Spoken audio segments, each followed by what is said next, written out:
Kung ang financial plan at mga ipon mo nasa isip mo lang, I'm sorry to say but consider it gone and useless when you pass. So hi, I'm a mom of 3 and a breadwinner building a 60 million peso portfolio. And after seeing that over 50,000 people watched my Sunset Protocol dry run, na-realize ko na hindi lang pala ako yung may ganitong fears. I think one way or another, everyone naman has the same goal, which is to protect their family. Actually, we have a user here na was asking for a template. Technically, wala akong one template. Meron akong mga items na supporting all of this, pero hindi pa siya unified, I guess. So, discuss ko muna siya. Una, I have a mother tracker. Yes, mother tracker yung tinatawag ko. Usually, I call stuff really weird para ma-remember ko siya ng mas maayos or mas mabilis. Pero dito sa mother tracker, mostly ang nakalagay dito is yung mga items na current. Logins, expenses, bad debts, or yung mga may utang sa amin. Meron nga dyang ulam options kasi ayoko ng decision fatigue araw-araw. Etong part na to is yung weekly report ng expenses na binibigay ng husband ko. So, I track it by week. Kaya kung iso-zoom nyo to, meron ako ditong Netflix, nakasplit siya into 4 kasi 4 weeks. So, parang malaman ko kung ano yung total expenses weekly. So, currently, yung average expenses namin is 30,000 per week. Yan, everything. Siguro ang hindi lang included dito is yung mga bigay-bigay sa mom ko, ganyan, or sa mga kamag-anak.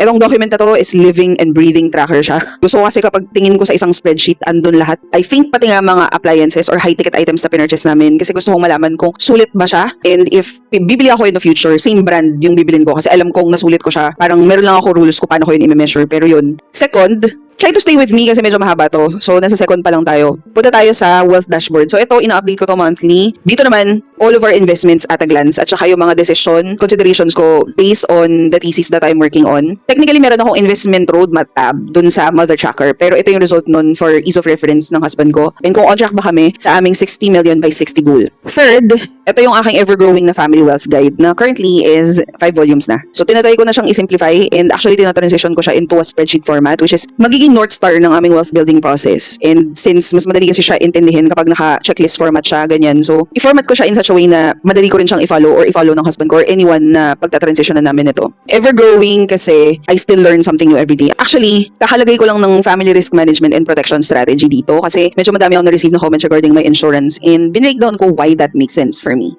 And lastly, itong channel na to, which is on 4 platforms. Because I don't know where my kids would prefer to take in the instructions. I just want them to understand, hopefully, how I think. Na hindi siya magiging perfect, pero I keep on pushing, learning, and iterating as I go. Ito kasing buong to is not a financial advice. Hindi siya documentation ng mga na-achieve na namin. Ito ay ongoing thesis na dinedefend ko yung road to 60 million by 60 by doing the daily decisions along the way as a normal person na kumikita based on skills leverage. Meaning, wala akong business, wala akong mga source ng explosive na bagay na pa pwede one-off, parang nanalo sa loto, ganyan, nakamana ng something, ganon, or merong pinagmulan na nakakaangat-angat na. So, gusto ko kasi yung way na binibuild to is maging applicable siya sa lahat, na parang progress-based siya, hindi luck-based, ganon. So, it's through normal na pagsisikap, pagtitipid, disiplina, pagpaplano, at pagiging flexible sa mga paniniwala ko kung kinakailangan in order to reach the goal.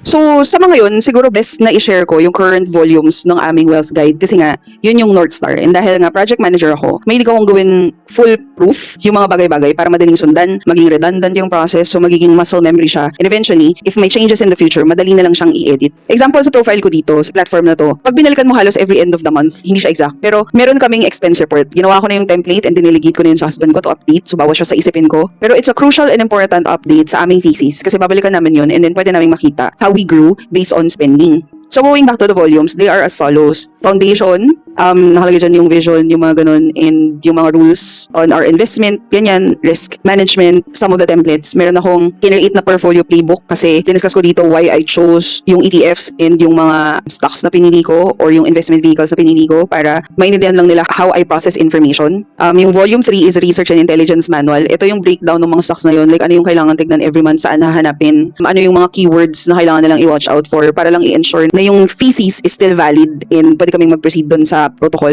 still or dun sa investment path or kung nabali na ba siya and kailangan na namin palitan yung certain stock na yun or ETF. And then volume 4 is financial independence at 60 million retirement framework. Dito naka-itemize yung stages, like nasan ba kami, accumulation ba kami, nandun na ba kami sa stable stage, and included rin dito yung rules for steady withdrawal. Yan. Lastly is yung Volume 5, Family Legacy and Financial Education Roadmap. So dito na nakalagay yung pagbibuild ng wealth engine for the kids, succession planning, and stuff like those. Feeling ko sobrang dami kong na-share dito sa video na to. And hindi siya magme-make sense lahat agad-agad. Kasi tinatry ko talagang i-breakdown yung everything I am building through the Sunset Protocol and dun sa investment steps. Pero kasi wala pa kasi akong 10,000 followers dito, so I cannot like do the playlist na magkakasama siya. So for now, nilalagay ko lang siya sa stories. So I hope that helps para mahanap niyo yung mga bagay-bagay na relevant. I know I have overwhelmed you, pero kasi ito yung ginawa ko for the process to say and for the lessons to be easier to understand for my kids para pwede silang bumuo based on the thinking. Again, hindi ko sasabihin na perfect plan ito because it's changing as I go. And it would seem na ang heavy for a household na maliit pa lang yung nabubuong wealth technically. Pero yun nga siya, nagbe-build ako. And if ever hindi ko matapos yung build, pwede nilang ituloy or mag-build sila on their own. Kasi sinama ko yung mga rules they need to build their own wealth engines.